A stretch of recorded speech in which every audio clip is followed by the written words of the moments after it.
adiknya itu nakal. Pada waktu lahir dia akan keluar duluan lari. Kakaknya ditinggal. Maka itu ketika Yakub lahir, dia tarik pegang tumit kakaknya, bukan tumit Esau, bukan. Nah, Rebeka tidak cerita ini kepada Ishak. Ishak tetap percaya kepada apa yang bapaknya katakan. Anak sulung ya anak sulung. Ya, yang lahir duluan si Esau itu.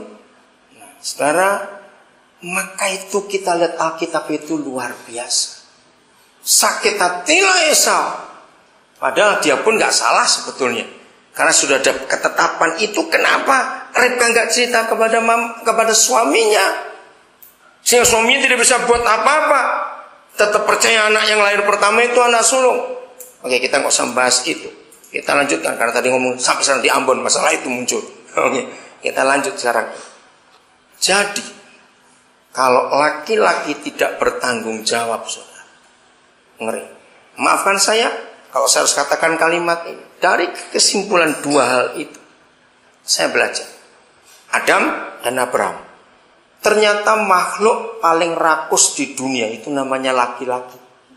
Paling rakus, saudara. Minta ampun kita ini. Kita harus mengakui itu. Bayangkan, buah sebanyak itu di Taman Eden. Belum habis itu dimakan. Satu dilarang aja dimakan sekali. Kalau nggak rakus bukan laki-laki. Nah begitu pula siapa ini Abraham. Istri satu nggak habis-habis. Kenapa mau lagi? Mengerikan sekali.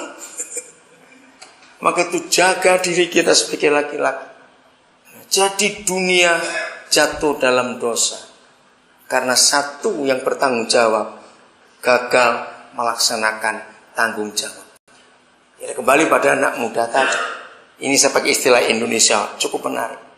Jadi kalau ada anak laki-laki maksa minta kawin, padahal belum bisa bertanggung jawab, maka istilah saya, dia baru bisa jawab tanggung-tanggung. Beda tidak? Bertanggung jawab dengan jawab tanggung-tanggung itu artinya nggak bisa jawab. Jangan dikawinkan anak begitu, cerahkan nanti keluarganya. Nah itulah Alkitab. Kita harus mengerti betul hukum. Dua Tawari, jadi jangan biarkan tanah terkutuk karena kita tidak mengambil kemudi. Kalau ada orang tanya, mengapa Tuhan kita satu-satunya Tuhan yang mengatakan laki-laki itu kepala, istri itu tubuh? Karena banyak perempuan gak suka ayat itu. Kata tunduk itu banyak perempuan gak suka. Nah kata tunduk bukan artinya dijajah, bukan.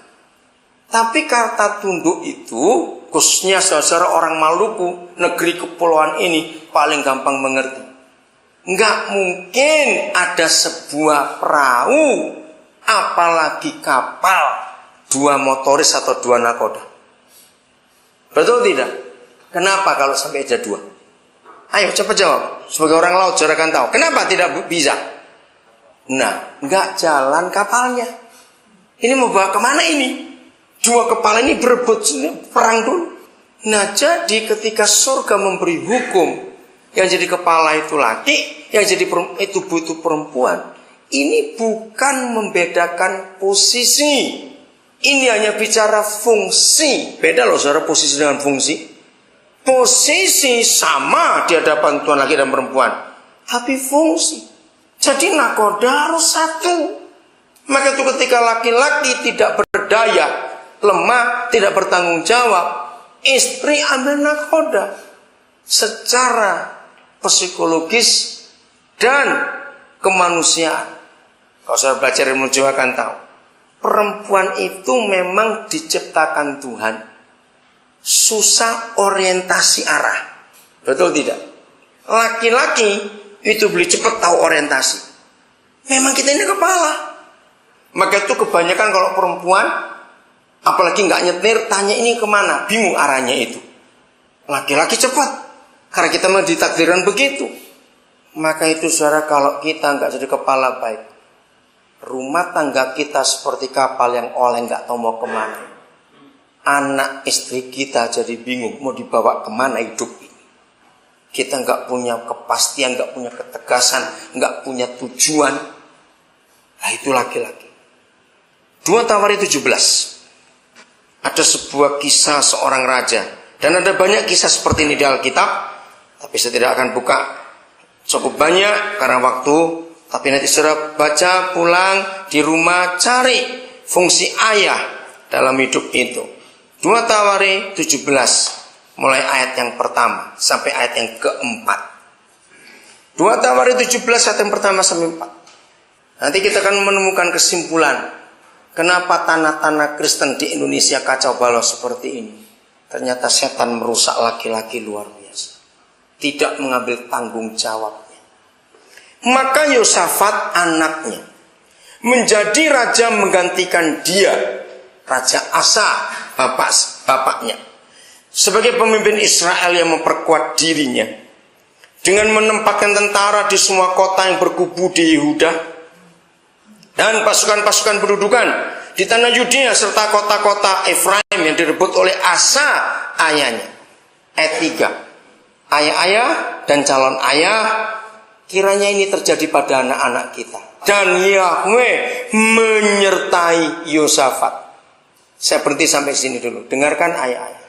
Sejarah mencatat anak-anak orang kaya dan anak-anak orang miskin. Ternyata lebih rukun anak-anak orang miskin daripada anak-anak orang kaya. Enggak semua ya saya berkata. Kenapa? Warisan yang diperebutkan. Betul tidak? Lihat perusahaan-perusahaan besar milik keluarga. Berapa kali kita menemukan bapak mama belum mati, anak sudah bertengkar karena warisan. Maka itu ayah-ayah pegang firman ini. Warisan terbaik untuk anak-anak kita nanti. Apakah Yahweh menyertai anak-anak kita atau tidak? Yang membuat anak-anak kita berhasil bukan kekayaan, tanah, kapal, apa yang kita tinggalkan untuk mereka, tidak. Penyertaan Yahweh ada atau tidak. Daud berhasil. Kalau saudara buka sejarah hidupnya dalam kitab Samuel, selalu ada kata Yahweh menyertai Daud, Yahweh menyertai Daud. Begitu pula Yusuf berhasil, luar biasa. Karena dia disertai. Kalau sempat saya tunjukkan nanti ayat-ayatnya. Menarik sekali. Kalau kita mati pada waktunya nanti, kita akan mati dengan enak. Kita nggak khawatir anak kita berkelahi, anak kita jadi apa? Enggak. Saya selalu mengajar di mana-mana. Jadikan kekayaan kita bukan berupa tanah, uang, mobil, kapal atau apa. Jadikan kekayaan sesungguhnya adalah anak-anak kita, itu kekayaan yang tak ternilai. Bisa berkata amin untuk itu. Itu yang luar biasa. Kalau mereka bisa hidup berhasil jadi orang yang takut Tuhan, nggak harus jadi kaya. Takut Tuhan aja sudah luar biasa. Saya ulangi ayat 3. Dan Yahweh menyertai Yosafat. Kenapa disertai? Dengar. Yang hafal kitab tolong catat. Nanti lihat lagi di rumah. Karena ia hidup mengikuti jejak yang dahulu dari Daud bapak leluhurnya. Anak ini luar biasa. Nanti saudara hitung. Dari Daud ke Yosafat itu berapa belas generasi. Kok bisa Yosafat tahu nenek moyangnya yang namanya Daud itu hidupnya bagaimana? Berarti dari opanya, papanya suka cerita. Nenek moyang dulu, nama nenek moyang kita namanya Daud. Kenapa dulu orang-orang tua kita suka cerita kepada kita tentang opanya, tentang omanya? Harusnya kita suka cerita pada mereka juga sampai hari ini. Supaya mereka bisa mengikuti mana yang benar dan mereka tahu mana yang salah, jangan diikuti. Ini rahasia luar biasa.